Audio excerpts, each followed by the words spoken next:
May we all be seated.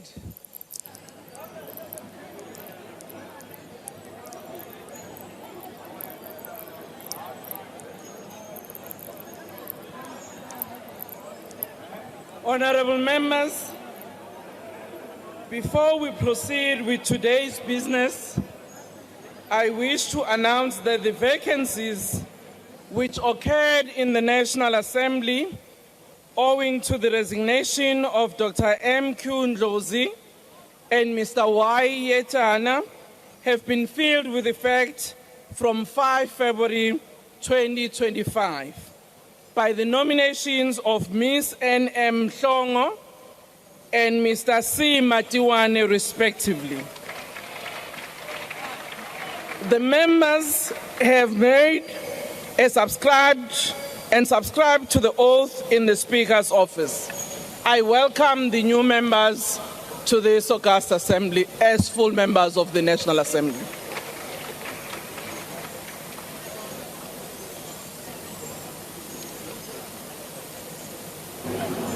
Honorable members, the debate on an urgent matter of the national public importance in terms of Rule 130.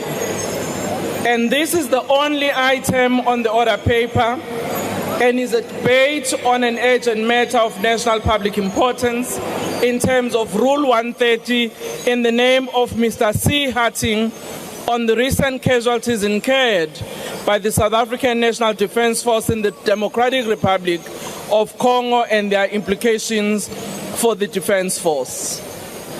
Honorable members, when we speak, we will have to be a bit louder because we are contending with the noise as a result of the wind in this dome. Honorable Hatting.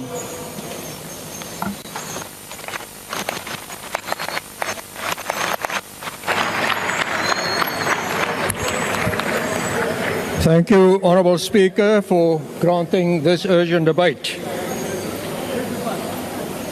Let us honour our fallen. Our deepest condolences goes to the family and to the South African National Defence Force. We honour our soldiers who lost their lives, not just in the Eastern DRC, but also in the Samuel vehicle accident on Friday. We stand with our soldiers, the wounded, those who will carry lifelong scars, and those still in the fight. But let's be clear, our soldiers did not die in the DRC in the defense of the defenseless, as the President claimed. They were part of a well-planned, not part of a well-planned peacekeeping mission.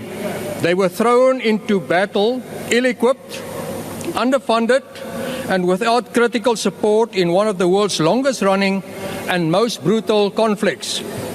They fought alongside the DRC armed forces against the well-trained, well-equipped M23 rebels.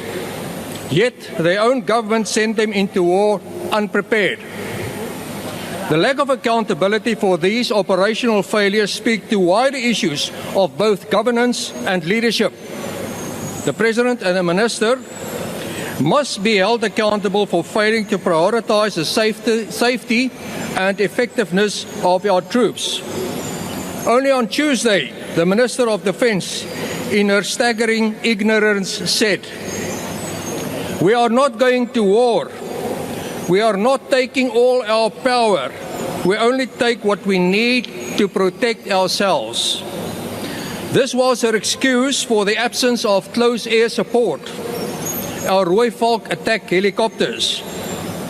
She deliberately avoided the truth.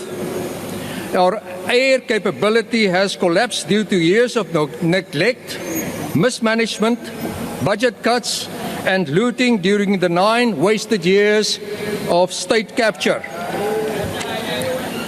She also evaded and refused to answer serious questions in the Joint Standing Committee about what advice and warnings were given to her and the President when they considered this farce of a deployment. We have now seen the price of her failed leadership. For more than a decade, warnings about the SANDF's weaknesses have been ignored, and now we are paying the ultimate price.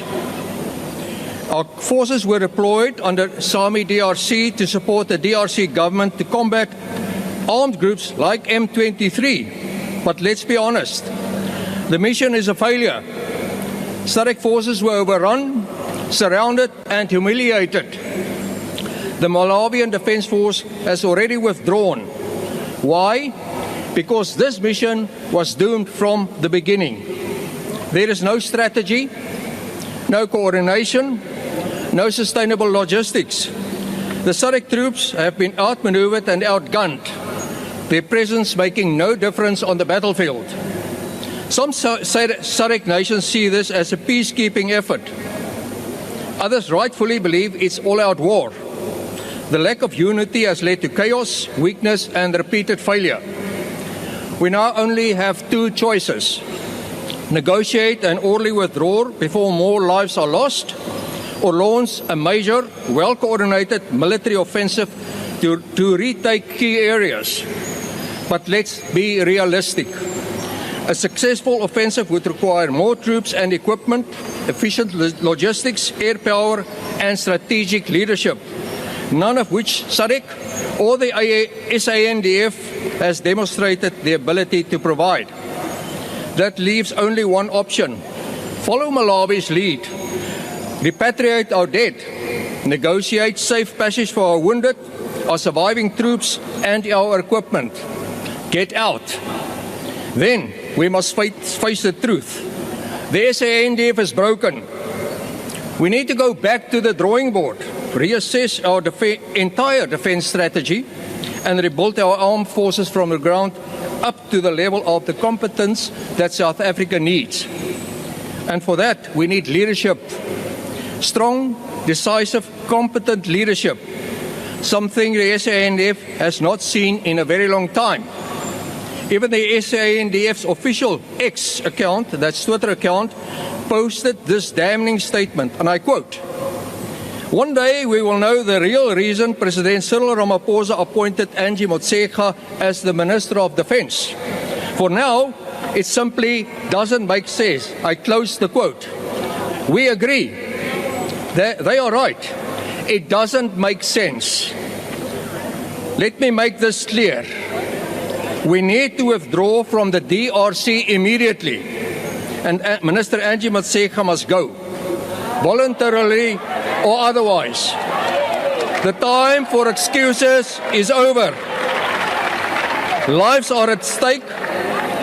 Leadership is failing, and South Africa cannot afford to stand by watching the predicted life-costing humiliation unfolding any longer. I thank you, Honourable Speaker. Thank you, Honourable KMN Kigaba.